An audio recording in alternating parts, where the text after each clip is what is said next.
Bonjour à tous, bonjour à toutes, bienvenue dans Tailgate, le podcast 100% NFL des équipes de The Free Agent. On se retrouve après cette 18e semaine de compétition et avant les playoffs pour remettre les awards de fin de saison, puisque vous le savez, en NFL, les awards ne comptent que sur la saison régulière.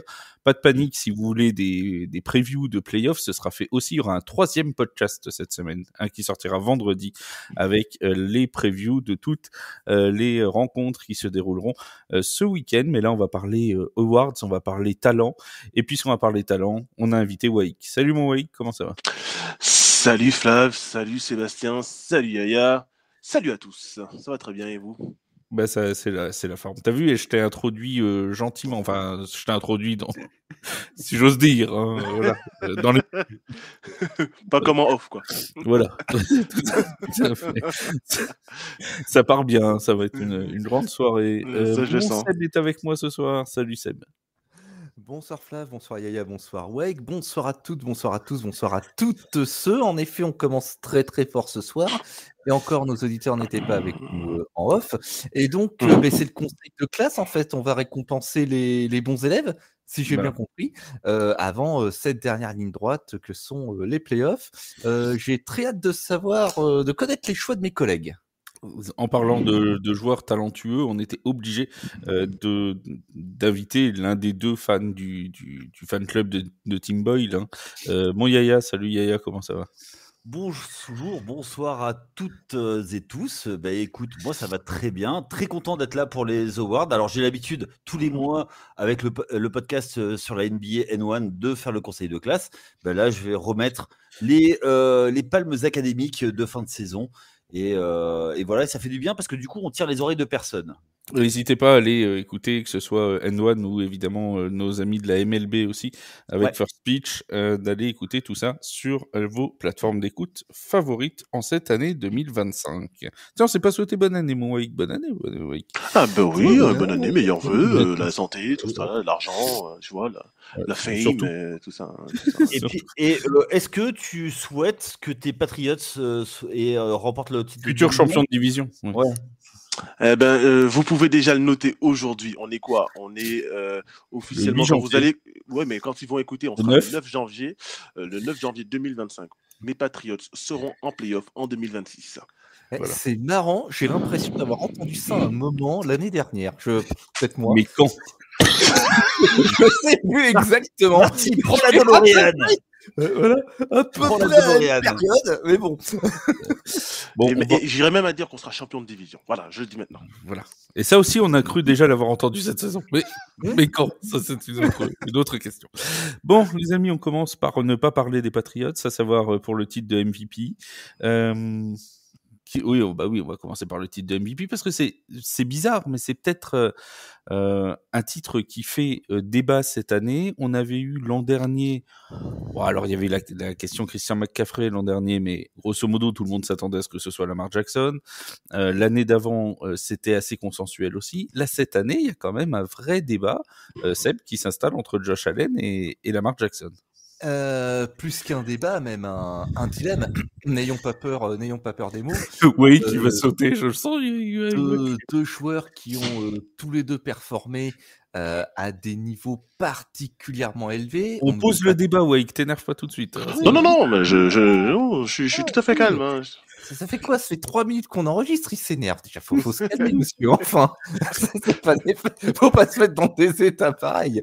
Non, plus sérieusement, en effet, un vrai dilemme.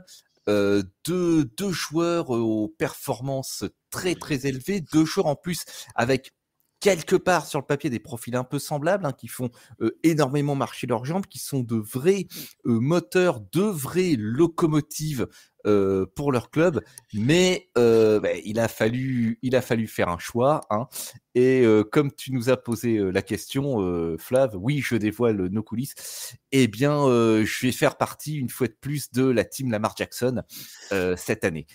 4712 yards, 41 touchdowns, 4 interceptions, 8,6% de ratio TD passe et il rajoute 915 yards et 4 touchdowns au sol. Et faut-il rappeler que dans son backfield, il avait Derrick Henry cette saison. C'est quand même pas mince comme exploit. Moi, je vote pour lui, même si j'ai énormément hésité avec Josh Allen pour ce qu'il apporte lui aussi, pour les matchs avec plusieurs touchdowns à la passe et au sol, et pour l'espèce de flamboyance aussi qu'il amène à son jeu. Alors, je crois que tu as dit 4712 yards à la passe. Moi, j'ai 4172. Il y a une version du 1 et du 7. Non, c'est ma dyslexie. C'est 4172, en effet. C'est ma dyslexie qui m'a repris. Je m'excuse auprès de nos auditeurs. D'ailleurs, pour poser le débat entre Lamar Jackson et Josh Allen, en nombre de matchs, même nombre de matchs joués, 12-5 en record pour Lamar Jackson, 13-4 pour Josh Allen. Par contre, Lamar Jackson a un meilleur pourcentage de passes complétées, plus de yards à la passe, plus de yards au sol, plus de yards par passe tentée, plus de passes de touchdown, moins d'interceptions. La seule chose où Josh Allen le bat, c'est le nombre de rushing touchdown, avec 12 pour Josh Allen et 4 pour Lamar Jackson. Mais comme tu l'as dit, Seb, faut compter qu'il avait Derrick Henry derrière lui aussi à nourrir, le petit Lamar. Le calamar, mon cher Wake, qu'est-ce que t'en penses? On est en période Squid Game en plus.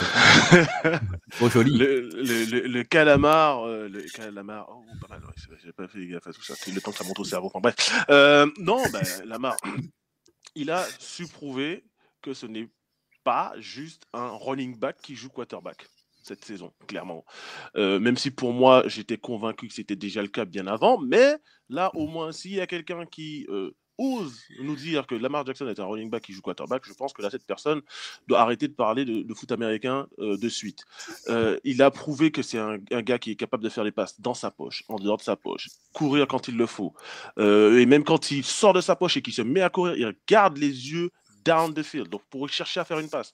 Et c'est vraiment qu'il court. Alors, bien évidemment, il y a des runs qui sont designés pour Lamar Jackson, mais il ne court pas systématiquement quand sa première lecture n'est pas disponible. Donc non, c'est un quarterback qui a évolué. C'est un gars qui a 28 ans. Il est sur la pente ascendante et il nous fait une saison qui est stratosphérique, qui est légendaire, sachant qu'il a déjà été élu MVP unanime.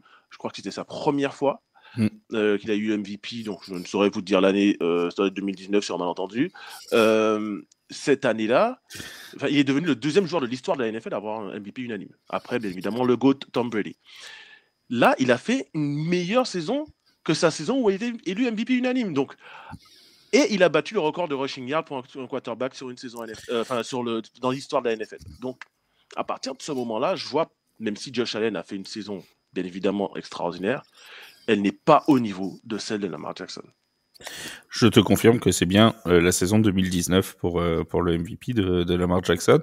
Et effectivement, si on prend ses stats brutes, on a quand même une progression encore par rapport à ces deux titres de MVP. L'an dernier, quand il est élu MVP, les stats cette année sont encore meilleures. Et pourtant, mon cher Yaya, paradoxalement, il n'est pas favori pour être MVP, puisque si on prend les bookmakers, actuellement, c'est Josh Allen le favori. Oui, c'est le record qui fait la diff. Puisque malgré tout, même si je suis d'accord, c'est un trophée individuel, le MVP, Most Valuable Player, le truc, c'est que c'est très compliqué déjà de mettre... Parce que là, on le donne à Mahomes. C'est le record qui fait la différence. Oui, mais moi, tu sais que ça m'aurait pas choqué, hein. Ça me choquerait absolument pas. Vas-y, réagis, Wake. Non, mais Yaya.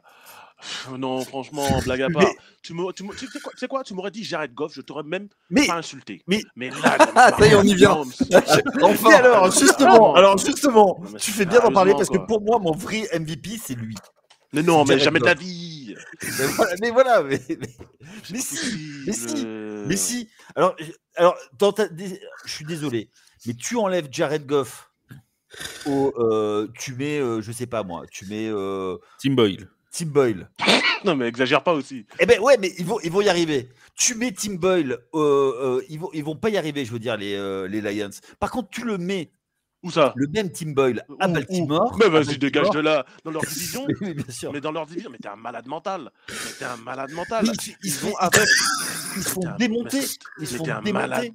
Mais il faut. Mais, alors, mais si. On va te soumettre, Yaya, un test antidopage parce que là, je pense que là, ça va plus. Là, t'es sous des produits illicites. Pas possible de dire un truc comme ça. Là, t'as vu la division de Lamar Jackson? Alors oui. Tu me parles de Tim Boyle. Tu me parles de Tim Boyle. Oui, vas-y, Sébastien.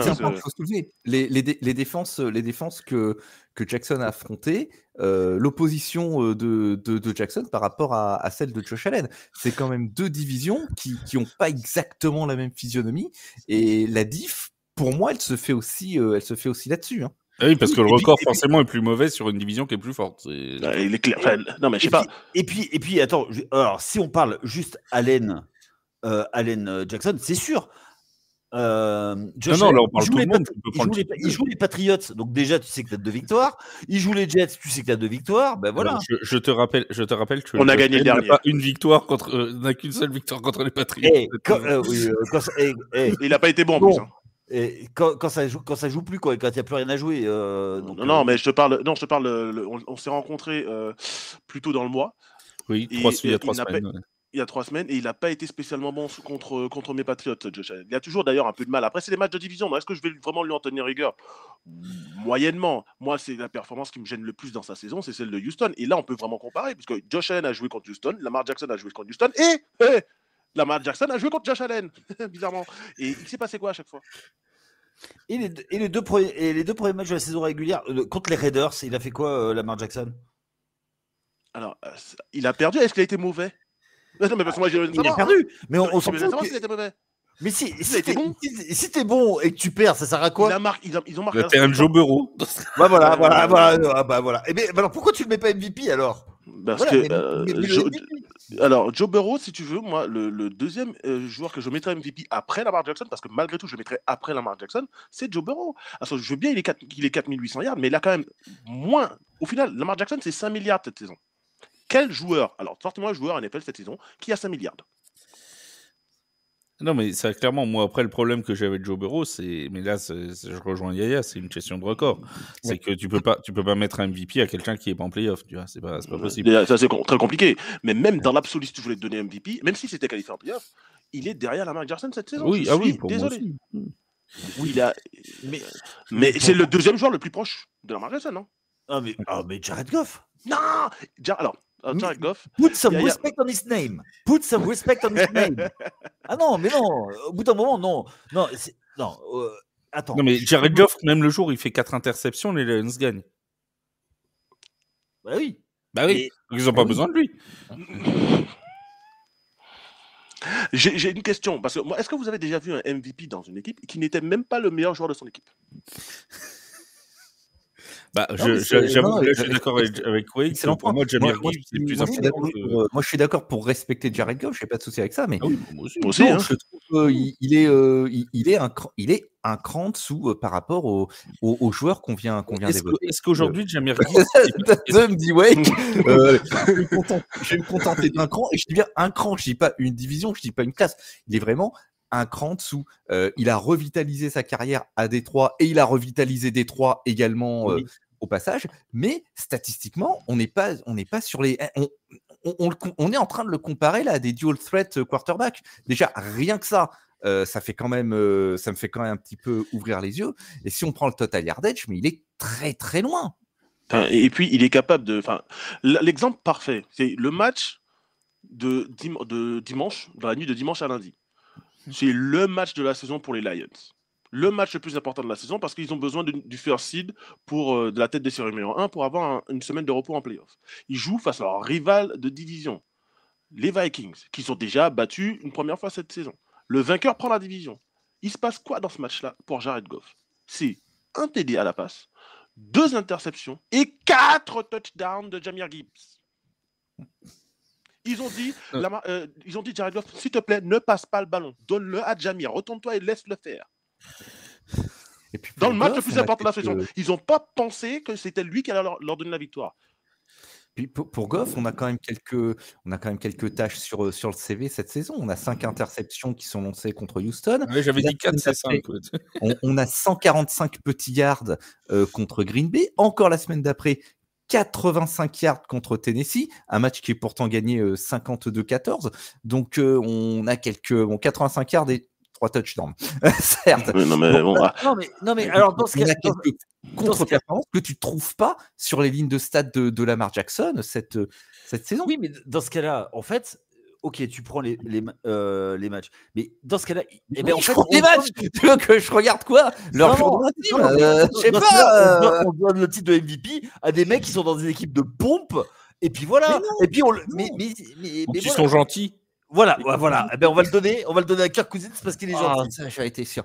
J'étais sûr qu'il allait sortir ça. Mais non. Mais Yaya, honnêtement, Yaya, au fond de toi, Yaya, quand tu réfléchis vraiment et que tu utilises ce qui te sert de cerveau, Yaya. Oui.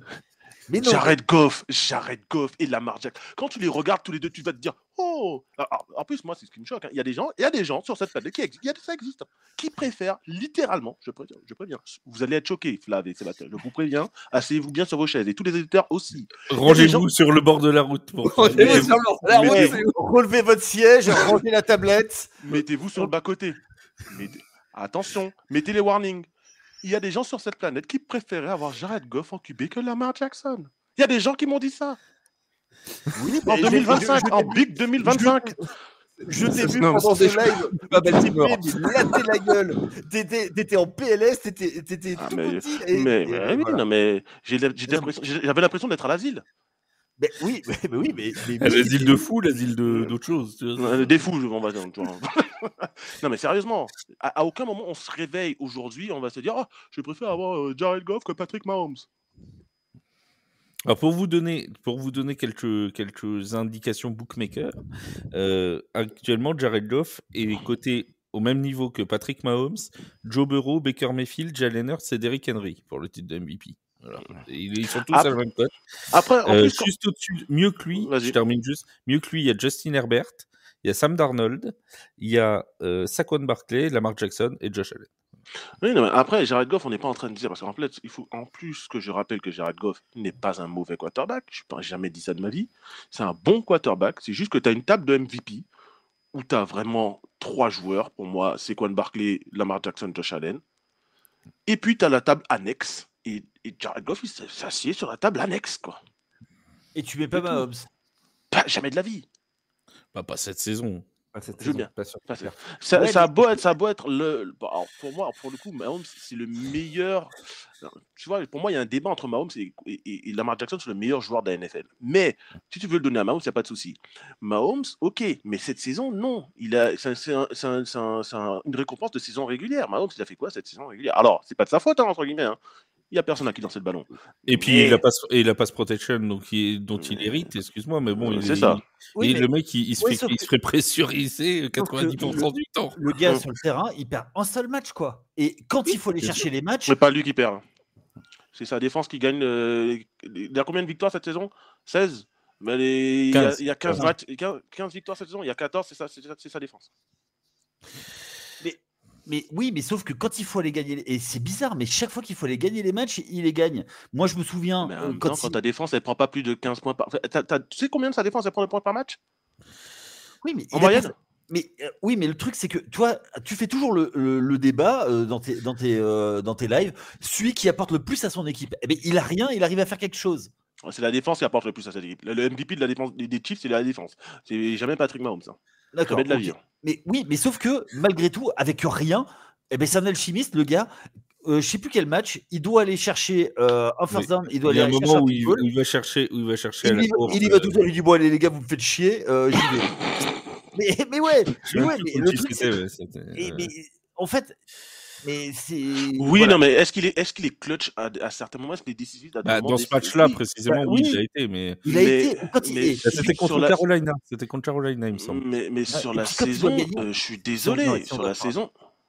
Si on doit parler de Mahomes, moi je suis d'accord sur ce point. C'est que oui, c'est lui le meilleur joueur de football sur la planète actuellement. Il est décisif, il est clutch, mais au-delà, il y a la perf de l'équipe, et il est certainement le joueur le plus précieux de son équipe. Mais il faut regarder aussi la ligne de stats. Et là, je suis désolé, si on fait ce type de comparatif sur la ligne de stats, c'est pas comparable avec les perfs de Allen et de Lamar Jackson. Malgré tout le respect que j'ai pour le bonhomme, et je suis une fois de plus, moi je suis pas une Chiefs zouze, hein, je suis pas un fan des Chiefs, mais je suis persuadé que le jour du Super Bowl, on va les retrouver sur le terrain. Une fois de plus. Et Mahomes, on va le retrouver en mode Mahomes. On va le retrouver en mode Mahomes. Moi, je suis persuadé que pendant toute cette saison, ils ont joué avec le frein à main. Mais Mahomes, je ne le mets pas dans le débat du MVP cette saison-là. Non, sauf que comme c'est le meilleur joueur, tu es obligé de le mettre à la table. Non, je mets dans la table. Mais dans ce cas-là, alors pourquoi Tom me dit que 4 MVP alors sur 20 parce que c'est un tricheur. Ça y est. Oui, alors là, je crois qu'on atteint le bout du débat sur ce point-là. Je crois que pour que Wake reste avec nous, il va falloir que je change de sujet. Non, mais alors, blague mise à part, parce qu'on a déjà fait 20 minutes sur le MVP. Si on continue comme ça, on en a pour 3h30. Mon cher Seb, MVP, donc Lamar Jackson pour toi. Pour moi, Lamar Jackson. Wake, Lamar Jackson. MV3. Très bien. Yaya, Jared Goff. Non, non, Lamar Jackson obligé. Mais tout ça pour ça, quoi. Mais j'en peux plus. C'est juste pour troller Wake qui est normalement le roi du troll, mais il va l'avoir. Et je pense. Moi, je pense que c'est Josh Allen qui va l'avoir. Moi, je pense que Josh Allen va gagner. J'aimerais pas, mais je le donnerai à Lamar Jackson, mais je pense que c'est Josh Allen qui va l'avoir. Mais on est d'accord. Mais pas outre mesure si on m'annonce. Juste parce que le back-to-back, c'est trop compliqué de l'avoir. Il n'a pas. Ouais, c'est compliqué aussi. Mais quand il a fait la saison qu'il fait, moi, franchement, blague à part, pour moi, on a un débat. Il y a des débats à la télé, tout ça, américaine. Mais pour moi, il n'y a pas débat. Il n'y a pas débat. Et moi, je serais vraiment choqué si c'est Josh Allen. Il fait une très bonne saison, mais je serais choqué parce qu'en face, on a littéralement mieux. D'ailleurs, est-ce qu'on se prévoirait pas un live de réaction juste après un live Twitch à 3h du matin, la veille du Super Bowl, pour réagir sur le MVP? Je vais devoir déclarer forfait sur ce coup-là, chef. C'est un samedi, ce sera parfait pour toi. En parlant de live et de samedi, le match entre les Texans et les Chargers sera commenté en direct sur TF1 pour le premier tour des playoffs. Donc c'est samedi à 22h30. Donc voilà, vous pouvez venir avec nous vivre le tout début des playoffs NFL. Ce sera ce samedi à venir. On passe à quoi? On fait l'Offensive Player of the Year, le joueur offensif de l'année. Mon cher Yaya, tu pars sur qui? J'ai longtemps hésité. C'est comme Barkley. C'est comme Barkley. Et t'as hésité à qui là, juste pour ça? Jamar Chase pour sa triple couronne. Ok. Oui, triple couronne, hein. Oui, non. Je pensais que j'allais t'insulter, mais non, ça va. Ah oui. Voilà. Tu pensais que j'allais mettre qui, Jared Goff? Je sais pas. Tu sais, sur un malentendu. Hein. Non, je suis prêt à tout avec toi. Lamar Jackson. Alors on sait que traditionnellement le joueur offensif de l'année, c'est un peu Seb, si je grossis le trait, un peu de l'autre consolation pour les non quarterbacks, quoi. Oui, voilà, là on est bien obligé. Faut en parler. Saquon Barkley MVP, c'était dans la discussion, mais on aura avec leur corps, ça l'aurait peut-être été encore plus. Avec leur corps, ça aurait peut-être été envisageable, mais il y a toujours cette prime au quarterback. Effectivement, s'il avait battu le record du nombre de yards au sol, qui est donc toujours détenu par cet homme exquis qui est Eric Dickerson, ne pas lui accorder le MVP eût été du vol. Bon, ça n'est pas le cas. Philadelphie et Barkley, sans doute, ont fait un choix qui était sans doute celui de la raison. Néanmoins, notre brave ami Saquon, il devient le 9e joueur de l'histoire à passer la barre des 4 milliards. C'est sa 4e saison à plus de 2000. Oui, il a passé la barre des 2 milliards. Oui, mais tu avais dit 4000.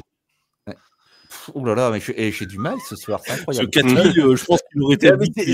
C'est la mauvaise foi de Wake, c'est pour ça. Je reprends, il est le 9e joueur à passer la barre des 2 milliards. C'est sa 4e saison à milliards ou plus. Il faut noter d'ailleurs que cette barre des 2 milliards, il l'a atteint en 16 rencontres, du coup, puisqu'il a sit-out le 17e match. Donc, pas de débat sur la valeur ou non de cet exploit chiffré. Il l'a réussi en 345 courses, soit une moyenne assez hallucinante de 5,8 yards par portée. Et il le réalise en moins de portée que Chris Johnson, Jamal Lewis et Terrell Davis, qui sont parmi les autres détenteurs de cette barre des 2 milliards. Alors, on peut peut-être aussi noter, il a une petite contre-performance en la saison contre Atlanta où il fait un tout petit 95 yards et où son club perd le match, mais néanmoins, sa saison... C'est Kirk Cousins. Avec Kirk Cousins, l'effet Kirk Cousins. On le connaît. Mais voilà, sa saison, elle a été absolument impeccable. Il a semblé rajeuni, revivifié par son arrivée à Philadelphie, qui, à mon avis, n'en espérait pas tant lorsqu'ils l'ont fait venir à l'intersaison. Oui, pas de débat, Saquon. Non, ouais, c'est quoi? Même si c'est vrai que Ja'Marr Chase fait une saison extraordinaire, et s'il n'avait pas hold out pendant le training camp, il aurait peut-être encore une meilleure saison, mais ça, c'est son problème, pas le mien. Non, oui, c'est Saquon Barkley, Offensive Player of the Year. En 16 matchs, il fait 2005 yards, et je trouve vraiment, alors pour le coup, je peux me permettre de le dire, hein, je trouve vraiment dégoûtant, dégueulasse à souhait qu'il n'ait pas joué le dernier match pour taper le record. Tout ça pour soi-disant le préserver en playoff, mais comme si les Eagles étaient garantis d'aller au Super Bowl et de le gagner. Donc là, si les Eagles ne vont pas au Super Bowl, donc non seulement ils ne gagnent pas, c'est quoi? Donc là, il est dégoûté, mais en plus, il ne gagne pas et il a sacrifié un record pour rien. Littéralement. Alors, ça, il faut reconnaître que s'il faut sortir dès la première semaine par les Packers, ça va parler. Hein. Ce qui n'est pas impossible. Oui, c'est pas impossible, ça va parler. Hein.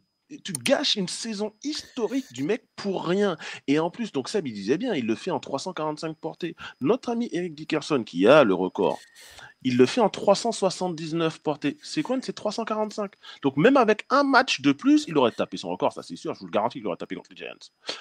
Eh bien, il l'aurait fait avec moins de portée, même si en plus de matchs, mais en moins de portée. Donc c'est ça qui compte, c'est pas le nombre de matchs qui compte, c'est le nombre de portées. Donc le record, il aurait été légitime. Après, bon, si on veut être chipoté, le vrai record, c'est O.J. Simpson. Mais après, ça, c'est un autre débat pour un autre jour. Là, Saquon Barkley, il a sa saison historique. Il est Offensive Player of the Year. Il aurait dû être il est dans la conversation MVP. Il sera peut-être vraisemblablement le 3e.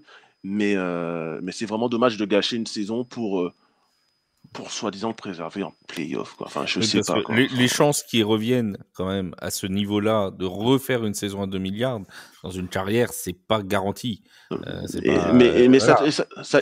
t'en dit non sur le bonhomme parce qu'il a rien dit de la saison quand Jalen Hurts lui a volé tous les TD quand il était dans les 1 yard. Bon, Jalen Hurts ne marque que sur des touch-push. Donc, il s'est fait voler 15 TD par Jalen Hurts, tous les TD de Jalen Hurts quasiment, il y a 2-3 TD ou de plus de 10 yards, mais sinon c'est tout quoi. Tous les TD de Jalen Hurts ont été volés à Saquon Barkley, donc tu lui rajoutes déjà une dizaine de TD, donc là il aurait le record de Randy Moss, et en plus, tu lui enlèves la possibilité de battre le record face à son ancienne équipe qu'il a traité comme un sale chien. Non mais blague à part, la storyline derrière tout ça, elle est incroyable. S'ils l'avaient battu chez les Giants en plus, oui, là c'est. Non mais c'est ça, la storyline derrière tout ça, et c'est pas pour troller les Giants, parce que j'en ai rien. Il n'y a rien à cirer de cette équipe.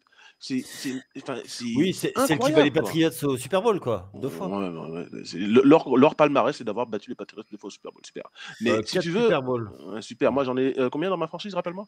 Bref, ça, c'est un débat pour un autre jour. Mais bref. Combien de vols? Je sais pas. Et regardez. Non, mais voilà. On a été privé d'une saison, d'un record historique pour des considérations idiotes, à mon avis. Voilà.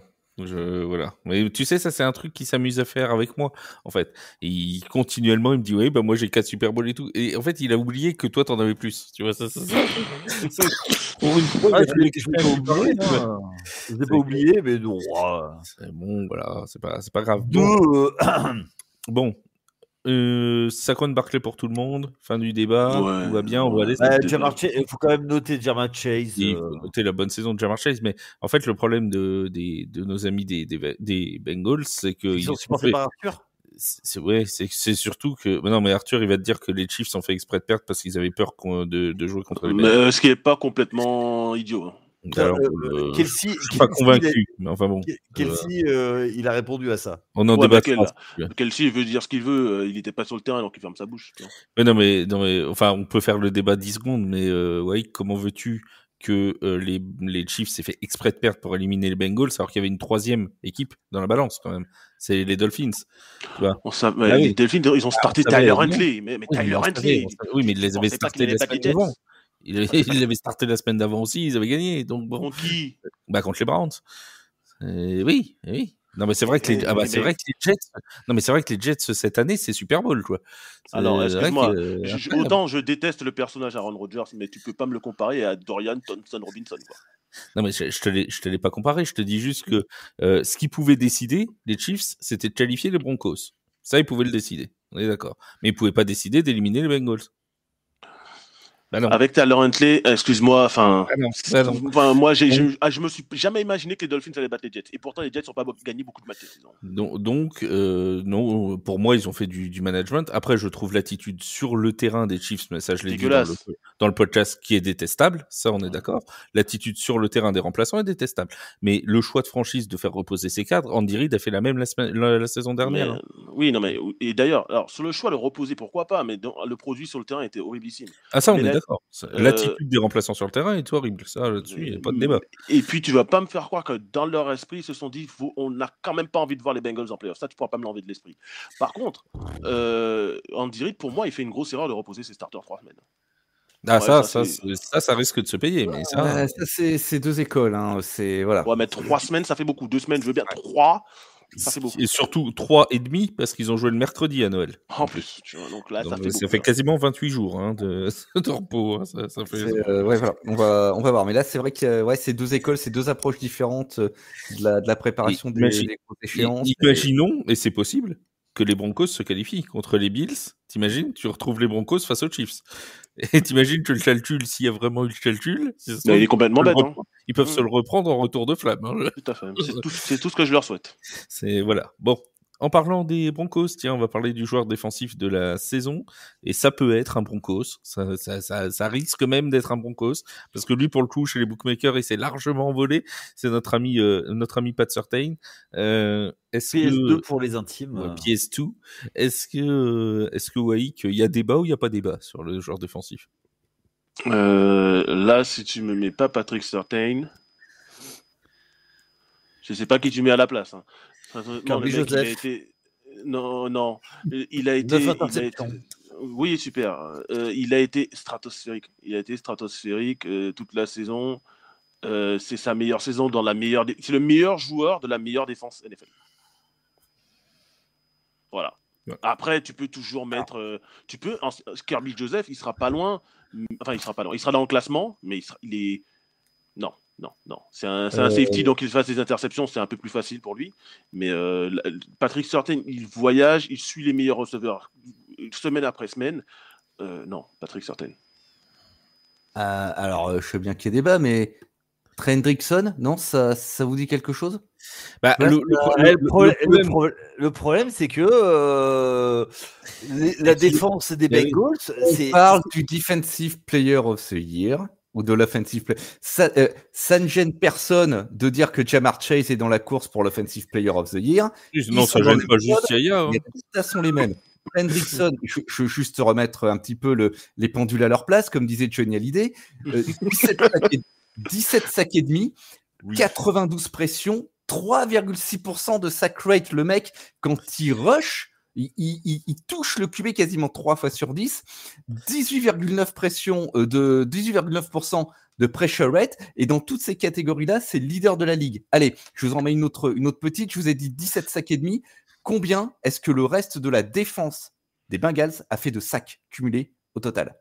3. 18,5. C'est-à-dire qu'il a quasiment, à lui tout seul, autant que tous ses collègues. Et d'après ESPN Stats, il a créé, comme ils le disent, 26 sacs. Un sac créé, pour eux, c'est une opportunité en raison des blocs qu'il attire sur lui, qu'il crée pour ses autres collègues. Donc, il aurait créé 26 opportunités. Et toujours pour ESPN, le deuxième dans cette catégorie-là, c'est Daniel Hunter avec 14,5. C'est-à-dire qu'il crée le double d'opportunités pour ses collègues que l'autre meilleur rusher de la ligue. Alors, je veux bien qu'il y ait débat, mais je veux pas qu'on mette Hendrickson en dehors qu'on le fasse s'asseoir à la table des petits. Hein. Non. Non, mais c'est génial. Tout ce que franchement, je connaissais aucune des stats que tu viens de me sortir, mis à part le fait qu'il était le leader en sac. Non, mais c'est vrai, hein, je vais pas te mentir. Hein. Je savais que chez les Bengals, ils avaient tous les leaders statistiques, mais qu'ils arrivaient à rien faire avec. Mais du coup, il faut remettre aussi les choses dans leur compte. C'est plus facile pour les defensive ends d'avoir des stats. Parce que ça, c'est facile à quantifier leur qualité sur le terrain. Elle est facile à quantifier, hein, les defensive ends. Même s'ils n'ont pas des sacs, ils ont des pressions. S'ils n'ont pas des pressions, ils ont des sacs. Ils ont des choses. Pour un défenseur, un defensive back, un cornerback, surtout, parce qu'encore un safety, on peut quantifier le nombre d'interceptions, mais pour un cornerback, s'il n'est pas testé, mais il ne fait pas de stats. Et Surtain, alors attention, Surtain, il est dans le débat. J'ai beaucoup hésité. Ah bah ça c'est sûr et certain. Voilà, c'est bravo. Mais ne l'encouragez pas, sérieux. Tout le monde est très très très en forme. Mais non. Mais quelque part, c'est aussi une preuve de sa qualité. Certaine, il a été target, je crois, 10,9% des snaps qu'il a joué. Donc, c'est d'autant plus compliqué pour lui de faire les stats que tu as cités. Mais moi, ça me fait mal quand même que Hendrickson soit comme ça laissé de côté dans ce débat, d'autant que on fait toujours beaucoup de cas de la ligne de stats sac depuis un certain nombre d'années et puis un certain joueur aussi. Non, Yaya ne rajoute rien, c'est bon. On va pas faire d'archéologie ce soir. J'entends tous les arguments pour Patrick Surtain. Une fois de plus, moi j'ai beaucoup hésité avec lui, mais on peut pas laisser Trey Hendrickson en dehors de la discussion. Oui, mais c'est la différence par rapport à TJ Watt il y a 2 ans et Myles Garrett l'année dernière, c'est que les deux joueurs ont été qualifiés en playoff en fait, simplement. Ouais. Et les deux faisaient partie des meilleures défenses de la ligue. Là, Trey Hendrickson, il fait partie de l'avant-dernière défense de la ligue. Si ce n'est pas la dernière. Non, il y a Jacksonville qui doit être pas mal. Ouais, non, ils sont dans le bottom 3, je crois. Ouais, c'est ça, voilà. Donc c'est ça le problème, c'est que ça la fout mal. Alors toutes les stats, elles sont belles, mais quand une équipe, c'est compliqué. C'est compliqué de pouvoir le mettre Defensive Player of the Year, malgré la saison énorme qu'il fait. Il fait la même saison avec une équipe qui est, allez, je vais te dire une bêtise, top 10 en défense, ouais. Mais là... Même top 15. Alors je crois si je dis pas ou Top Gun, je crois si je dis pas de bêtises que les Bengals sont 25e en yards et 25e en points encaissés. Il me semble. C'est possible. Je sais pas la ligne de stats sous les yeux. Donc quand j'avais fait le renvoi de Lou Anarumo, je crois que j'avais cherché. Ouais, mais je crois que c'est quelque chose. 25e. C'est bottom 10 de toute façon. Et encore parce qu'ils font une fin de saison régulière où il y a du mieux. Il y a eu du mieux, très clairement, notamment sur leurs 2-3 derniers matchs. TJ Watt, hors de la course, on n'en parle même pas. Non, il est deuxième chez les bookmakers. Hein. Il est devant Trey Hendrickson. Bon oui. Ça, c'est pas normal. Il a la carte. C'est un Watt. Je te donne le top 6 des bookmakers. Pat Surtain en premier très largement. TJ Watt ensuite. Trey Hendrickson. Andrew Van Ginkel des Vikings. Myles Garrett des Browns. Et Kirby Joseph des Lions. Voilà. Je suis très étonné dans ce... De pas avoir de ne pas voir Zach Bone, le linebacker de Philadelphie dans... en fait, c'est pourquoi, parce qu'il il a le désavantage d'être dans une équipe qui a une ligne défensive qui sort de cette planète, tu vois. Il a le problème. Et c'est même pas, encore une fois, c'est même pas le meilleur joueur défensif de son équipe. Si seulement ils avaient pu mettre Aziz Al-Shahir. Sa saison a été raccourcie. Ça aurait été dans la ligue. Depuis son départ, la défense des Texans, elle galère. Hein. Oui. Il est revenu, non, en week 18. J'ai même pas vu s'il était sur le terrain. Non, il n'est pas venu. Il était censé revenir en week 18, mais... Enfin bon, bref, nous ne sommes pas là pour débattre de cette personne fort charmante s'il en est. Et d'ailleurs, la dernière fois que tu es venu, c'était pour parler d'Aziz Al-Shahir et le podcast a très bien fonctionné, mon cher Wade. Donc, parfait. Est-ce dû à toi ou est-ce dû à Aziz Al-Shahir? On va le savoir là, avec celui-là. C'est une sorte de. C'est un peu le Daniel Riolo du football américain. N'importe quoi! Si le chiffre est déplorable sur celui-là, c'est que c'est grâce à Aziz Al-Shahir, tu vois. C'est pas toi. Tu vois. Mais il a des avis aussi tranchés que. Voilà. Que la tête de Laurence. Que la tête de Trevor Lawrence. Bref. Que l'on félicite au passage, puisqu'il est devenu papa. Il est devenu papa, Trevor Lawrence, oui, tout à fait. Félicitations, Trevor. Il faut peut-être changer de franchise. Voilà, c'est ça qui est drôle. Alors, le rookie offensif de l'année, on va passer aux petits jeunes maintenant. Nos amis rookie offensif de l'année. Alors là, pour les bookmakers, il n'y a pas de débat. Hein. Le débat, il est tué dans l'œuf. Malik Nabers. Voilà, Malik Nabers est donc en tête. Non, je rigole. Vas-y, mon Yaya, Malik Nabers. Moi, j'aurais bien. Il est coté à 50 000, plus 50 000 chez les Américains. Ouais, voilà. Sachant qu'il a été blessé, c'est pas lui, et puis c'est peut-être pas dû qu'au fait qu'il était blessé, mais bon. Il a battu quelques records, mais bon, non. Mais c'est des records de franchise des Giants, donc ça compte voilà. Vraiment. Exactement. Ouais, tu sais, des franchises mythiques. Hein. Tu sais pas ce que c'est. Non. Mais ils ont des receveurs Hall of Famer aux Giants. Ils ont des Hall of Famer.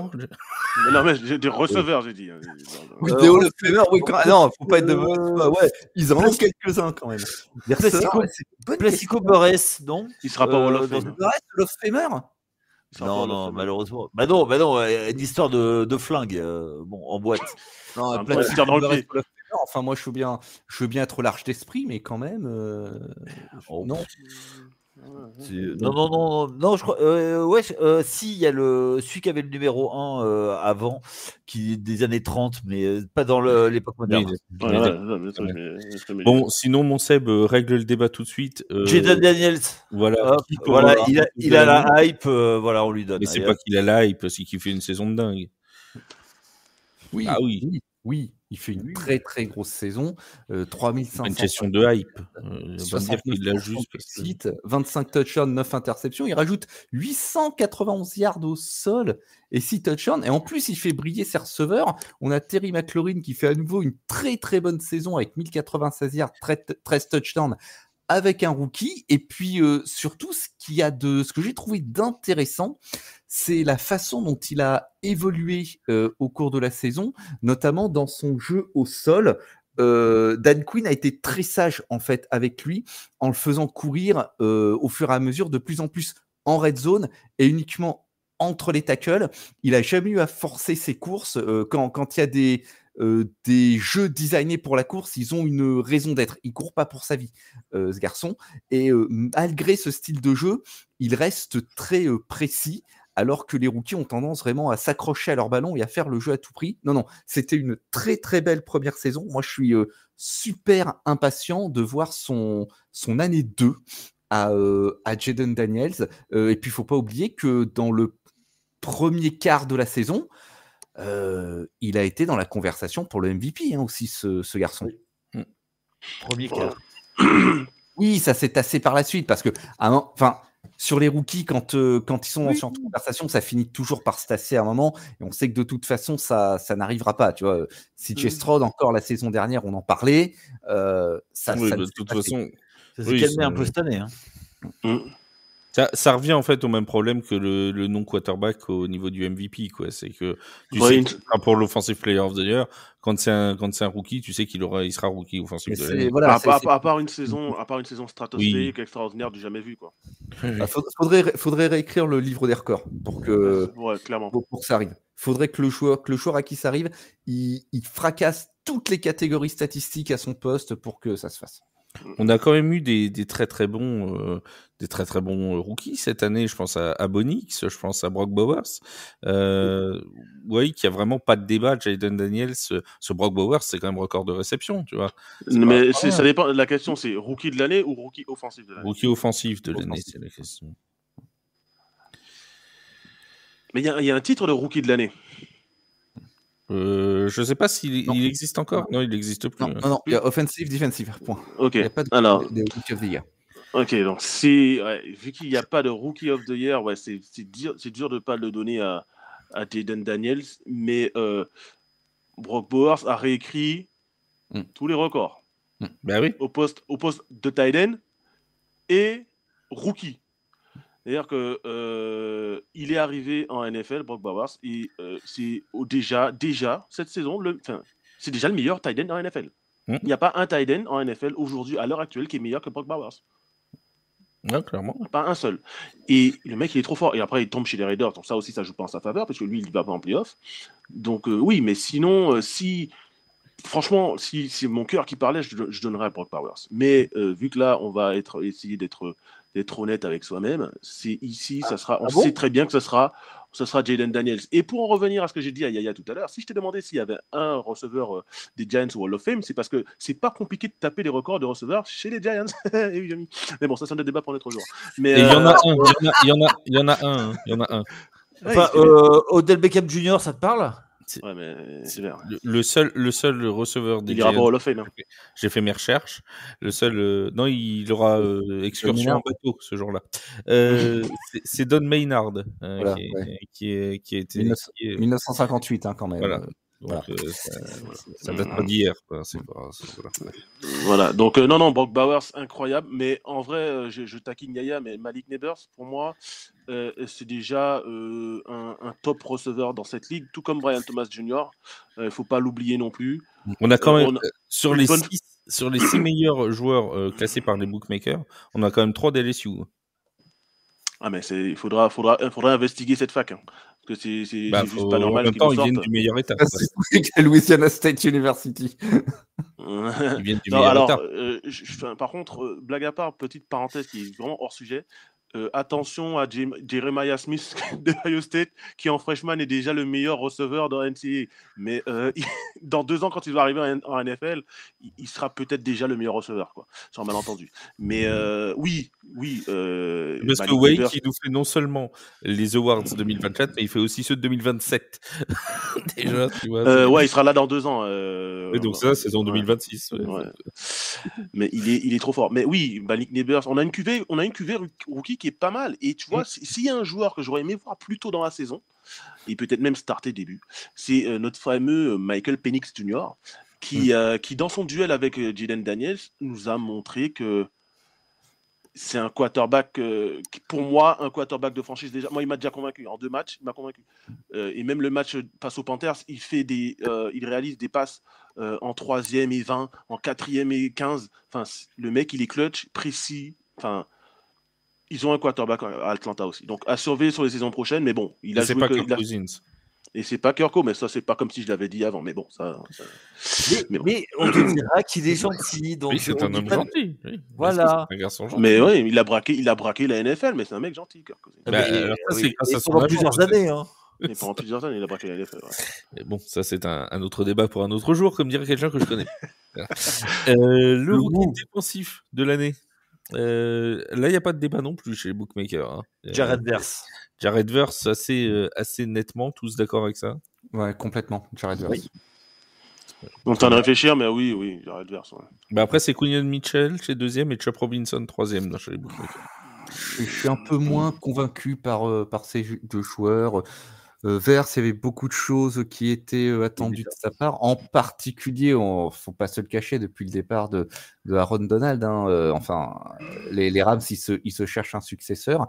Il a fait une saison solide, 4 sacs et demi, 18 hits, 11 plaquages pour perte. Surtout, et 16,8% de pressure rate. Il fait un bon duo avec Braden Fiske et ses 8 sacs et demi. Et puis surtout, il a su se montrer quand il fallait. Moi, je pense surtout au match contre Seattle, où en overtime, il stoppe une course sur une 3e et 1 qui oblige Seattle à punter et qui au final permet aux Rams de gagner le match. Donc, s'il continue à montrer ces qualités-là, il va devenir un vrai leader défensif pour les années à venir. Et je pense que c'est déjà un pilier de la défense des Rams.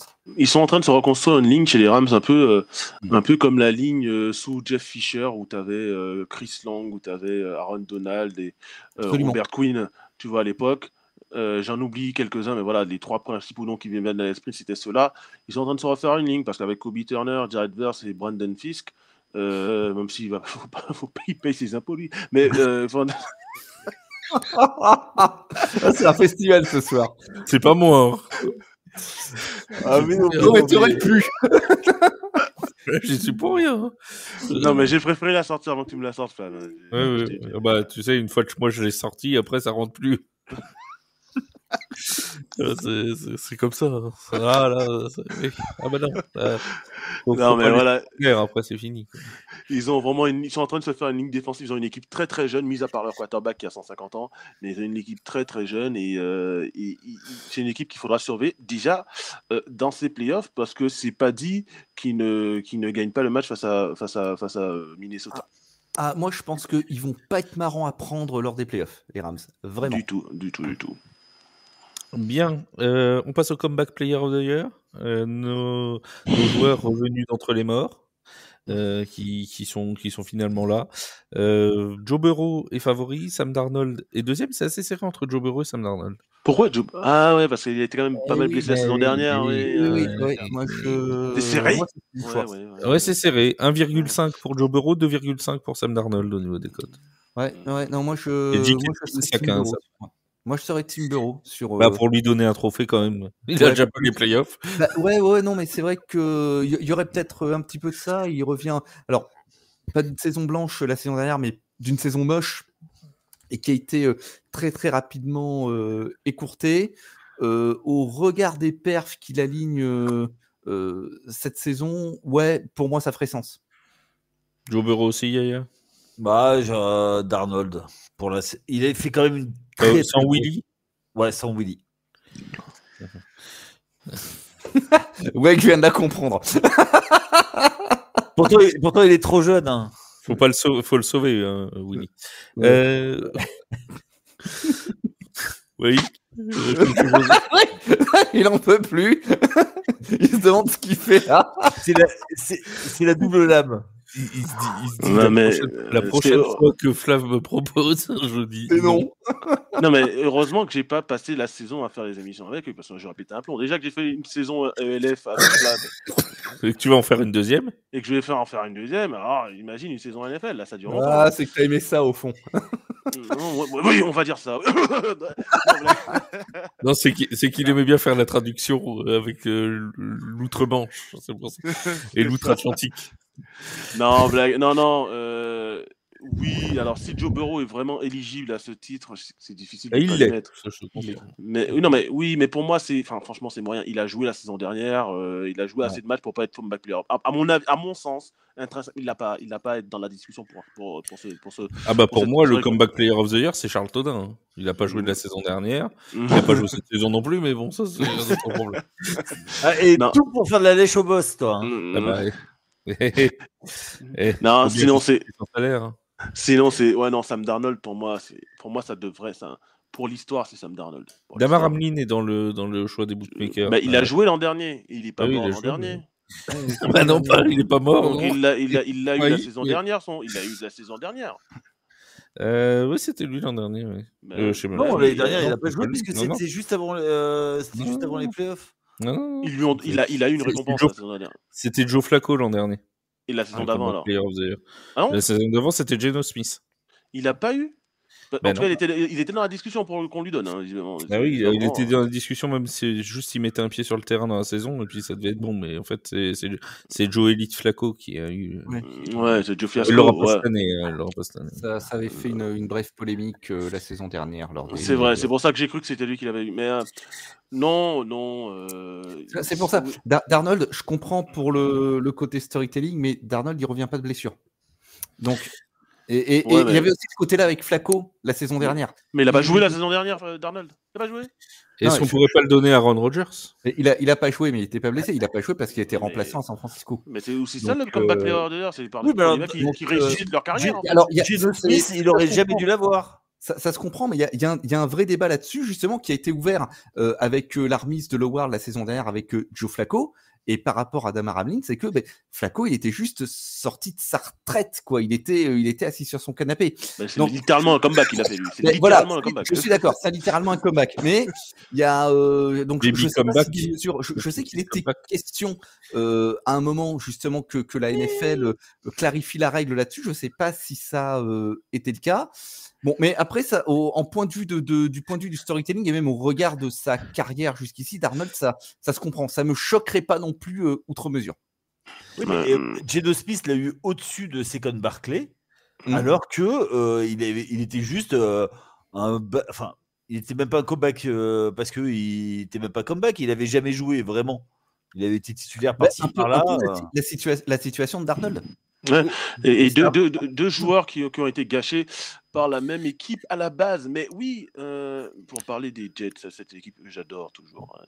Merci d'exister. Mais oui, franchement, Sam Darnold,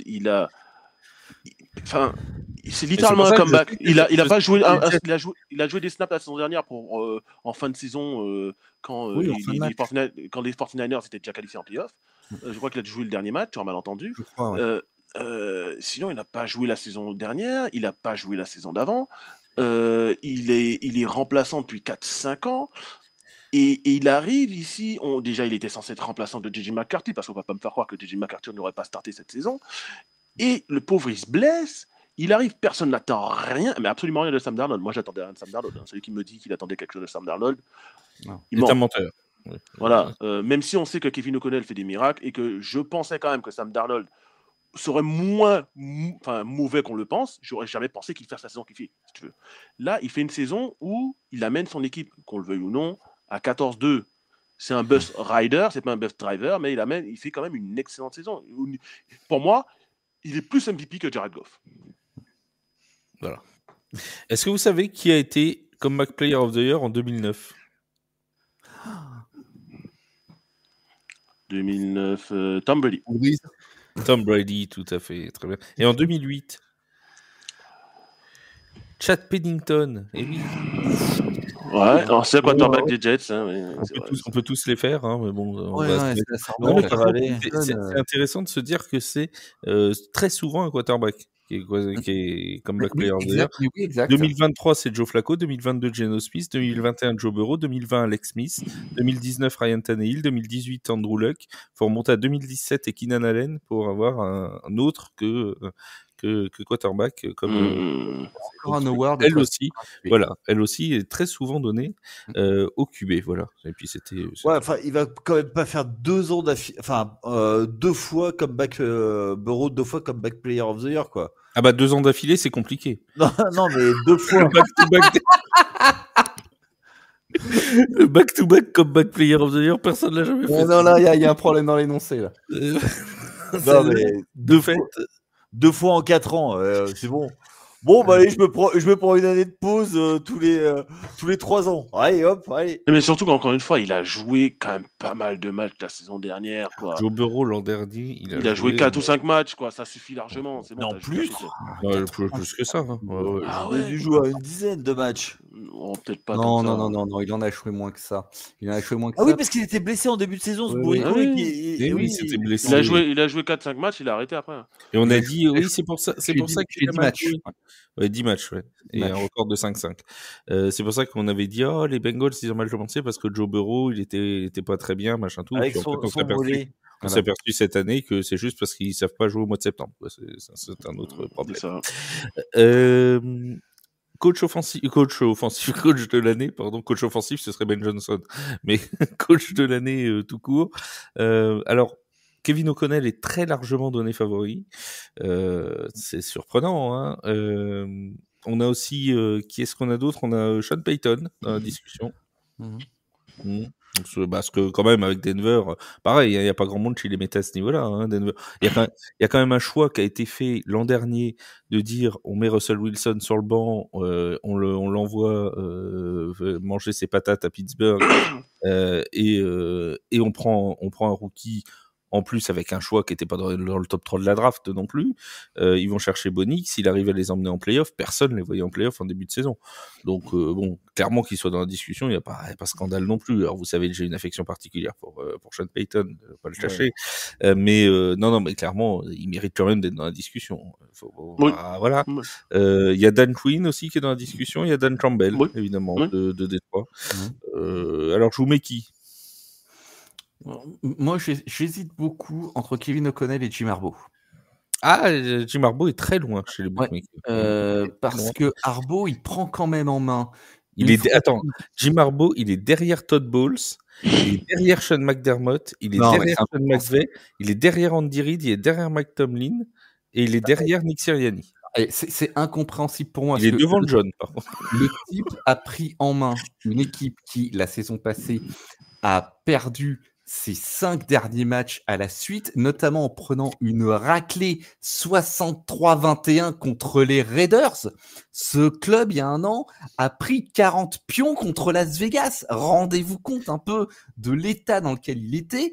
Harbaugh arrive, ils finissent avec 11 victoires, il prend le 5e seed dans l'AFC et en plus, sur son effectif, il n'a pas été épargné par les blessures parce qu'il y a juste 5 joueurs dans le roster qui ont fait les 17 matchs de la saison.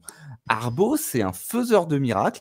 Il est en train de refaire à Los Angeles ce qu'il avait fait à San Francisco il y a quelques années, c'est-à-dire qu'il reprend une équipe moribonde et il en fait des candidats aux playoffs dès sa première année. Je comprends même pas qu'il soit pas dans la discussion. Moi, je suis fan de ce type-là. De façon totalement objective, bien entendu, comme vous l'aurez compris, et comme en témoigne le maillot derrière moi. Mais voilà, je comprends pas qu'il soit pas dans la discussion avec cet exploit-là. Et les Chargers, une fois de plus, si on lui laisse les mains libres à Harbaugh, les Chargers, dans les années qui viennent, ils vont faire mal à la tête à beaucoup de monde. Après, ce qui joue en sa défaveur, alors je sais jamais lequel de ces, c'est John. Jim, c'est Chargers, c'est John, c'est Ravens. Alors, ce qui joue pas en sa faveur, c'est le calendrier des Chargers. Ils ont un calendrier quand même très très favorable par rapport à d'autres. Tu vois, le calendrier de Kevin O'Connell avec l'équipe qu'il a à la base, c'est pas le même. Et il finit à 14 victoires, 2 défaites avec un quarterback qu'il avait pris juste pour faire 14-3 défaites, excuse-moi. Je suis encore en l'ancien calendrier. Et pourtant, t'es le plus jeune d'entre nous. Non, mais toi, t'as connu la NFL à 14 matchs, tu me parles de quoi? Mais il a connu avant l'ère Super Bowl, lui. Je ne suis même pas le plus vieux ici, alors fais attention quand même. Mais t'en as l'air, et c'est bien ça qui compte. Alors, quand on met tous les deux l'un à côté de l'autre, on ne sait pas qui est le plus jeune, mon cher Flav. Entre nous deux? Oui. Tu ris ou quoi? Bref, c'est un autre débat. Enfin, vas-y, mon Wayne. Ouais, non, mais Kevin O'Connell, avec ce qu'il a fait, il a fait des miracles avec les Vikings, bien aidé par la défense. Il vient me parler, quoi.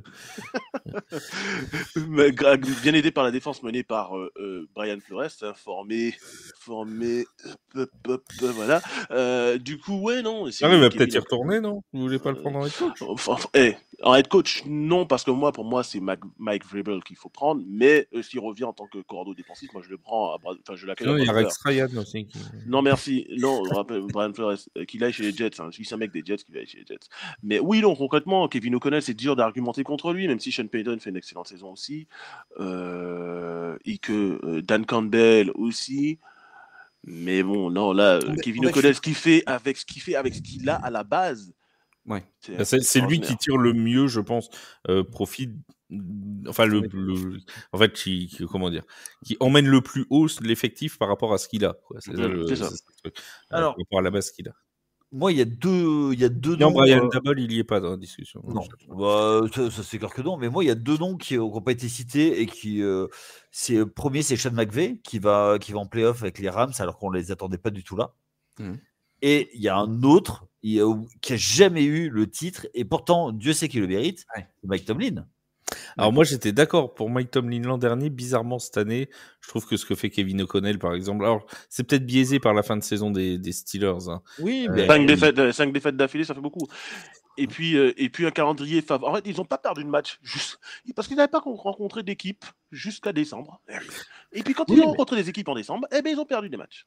Oui, mais on le savait depuis le début. Il a gagné les matchs qu'il devait gagner. Il aurait peut-être ça fait pas un coach de l'année, ça. Ouais, mais il a jamais eu. Il le mérite pour l'ensemble de son œuvre. Non, mais non, mais c'est comme les Césars, faut lui donner un titre honorifique. C'est la fin. D'accord. Eh ben, écoute, il bat un record de longévité comme ça. Et ben, non, on en a rien à foutre. Attends, j'ai une question. J'ai une question. Oui, maître. Je sais pas, c'est marqué le titre de la récompense. C'est coach offensif, coach de l'année. Coach de l'année. C'est pas coach qui a eu une belle carrière. Mais voilà, l'ensemble de son œuvre, elle sera récompensée 5 ans après sa retraite quand il sera Hall of Fame au premier tour. S'en fiche qu'il soit coach de l'année. C'est un bon coach, mais c'est bon. Stefanski l'a eu 2 fois. Brian Dabble l'a eu une fois. Mais Stefanski fait des miracles avec les Browns. Tu sais c'est qui les Browns? C'est les Browns. C'est les Browns, voilà. C'est les marrons. C'est les marrons. Il s'est tiré les marrons du feu. Eh oui, pas mal. Pour une fois, c'est bien. C'est bien. C'est bien. À force d'en sortir, il y en a forcément une qui est bonne. Non, mais Stefanski, excuse-moi, il fait un vrai. Enfin, excuse-moi, il a rien et il en tire quelque chose des Browns. Non, Stefanski, oui, il a mérité. Mike Tomlin, ça fait. Tu me parles de Mike Tomlin, mais ça fait. C'est quand qu'il a gagné un match en playoff? T'avais les cheveux. Oui, attends.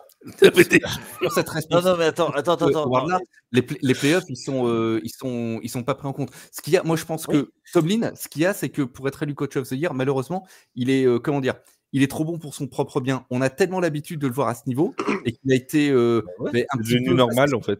Voilà, c'est devenu normal. Pour qu'il l'ait, faudrait qu'il gagne sa division, voire même qu'il ait le first seed. Tu vois, malheureusement pour lui, il ferait une saison parfaite, on trouverait encore. Non.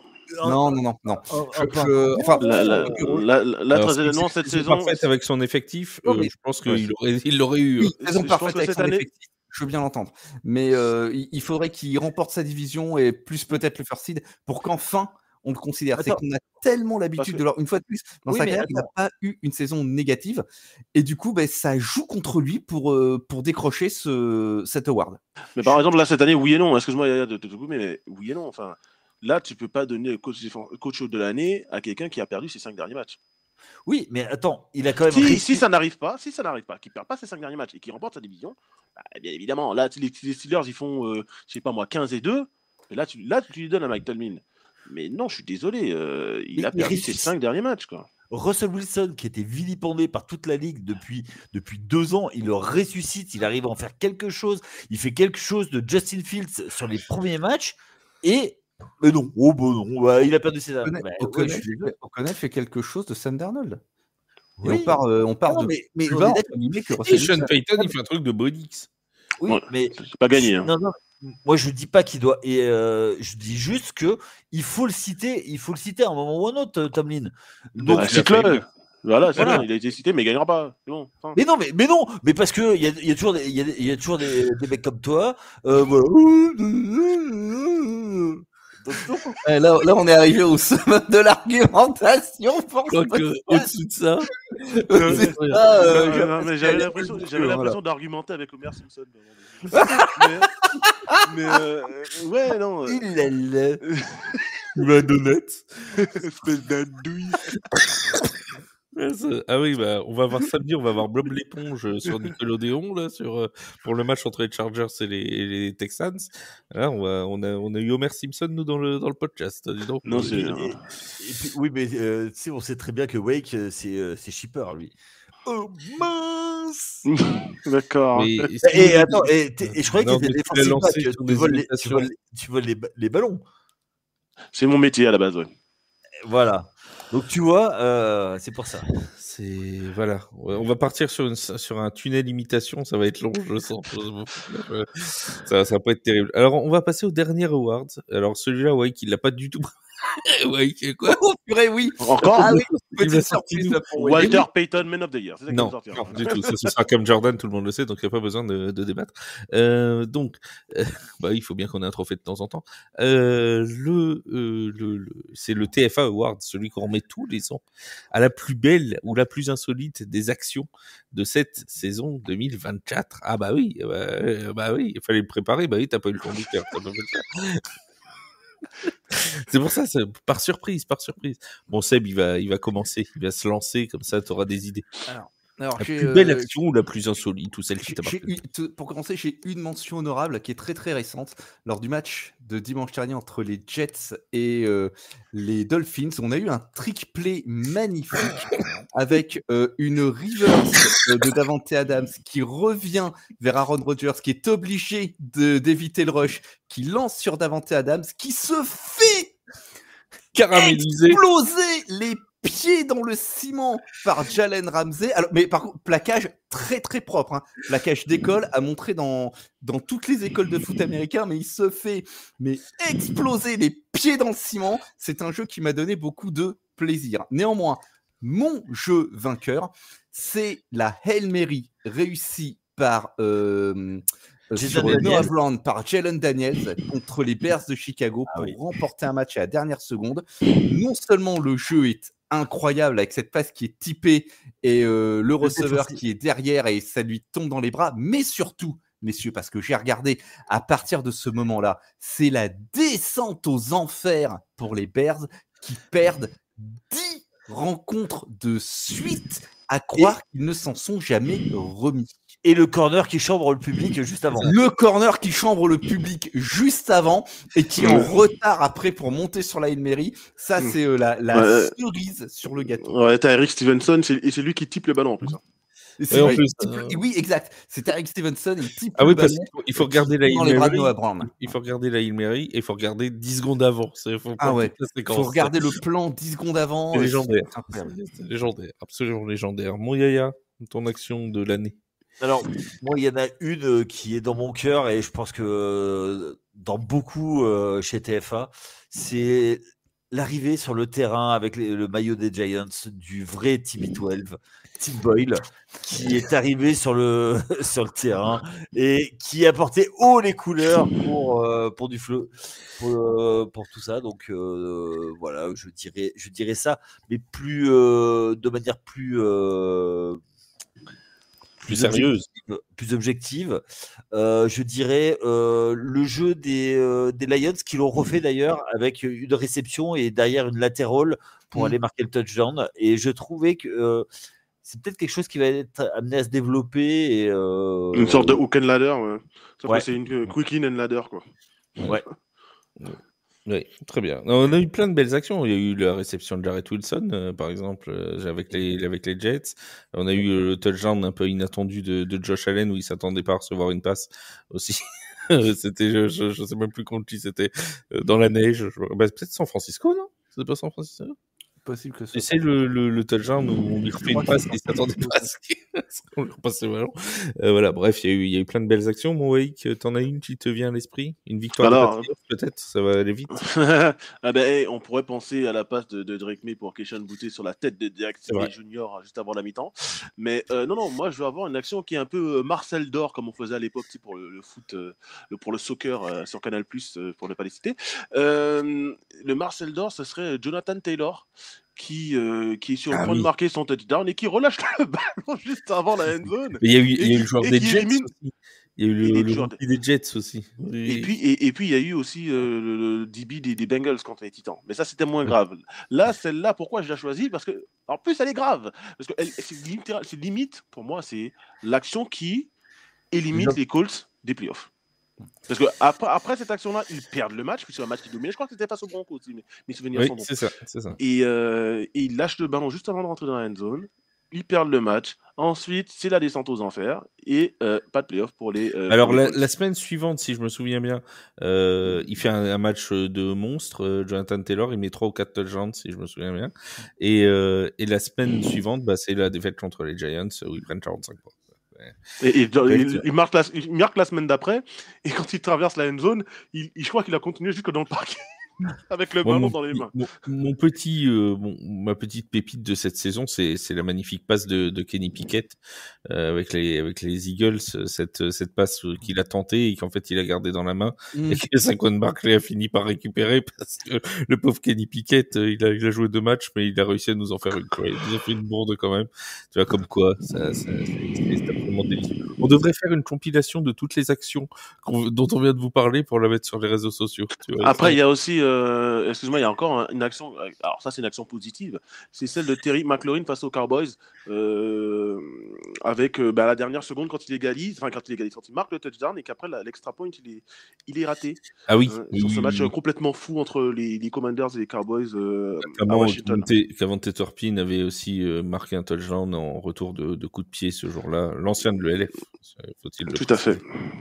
De nos amis de Wrocław. De Pologne, ouais. De Pologne. Voilà. Eux, ceux-là.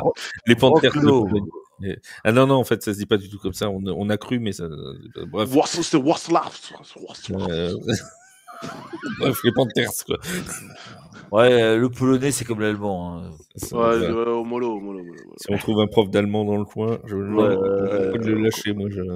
C'est le moins qu'on puisse dire. Bon, les amis, on se donne rendez-vous pour les playoffs. Donc, il y aura un podcast preview de playoffs. Et je vous rappelle le rendez-vous samedi 22h30. Les Chargers face aux Texans, ce sera à Houston. Et ce sera commenté en direct sur TFA avec Raph, avec Seb, avec moi-même, avec Vince. Enfin, il y aura du beau monde. Wake qui peut passer s'il en fit. Il est toujours le bienvenu. Merci, mon Wake, d'avoir été là avec nous ce mercredi soir et ce jeudi pour ceux qui vont écouter jeudi. Merci, mon Yaya. Merci, Seb. On se dit à très vite et dès demain pour les previews sur le nouveau podcast de TFA. Salut tout le monde. Ciao. Ciao.